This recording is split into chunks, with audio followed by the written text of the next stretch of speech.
Várj, valami jobb helyre ugrok, majd megyek. Ahonnan jobban látni.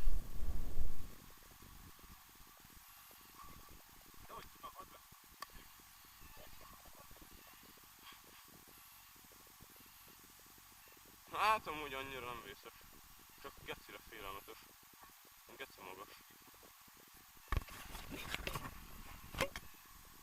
Gyerünk, innen neki futás folyton. Gyerünk. Én nagyon félek.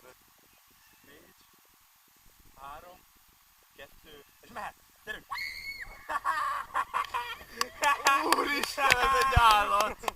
Hallod? Ez nem normális! Fáj a segged? Ha? Fáj a segged? Nem ugrok le. Ez geci mély, vágod? Úristen! Na, amúgy nincsen semmi, csak gondolom megsírták viszont a vizesket.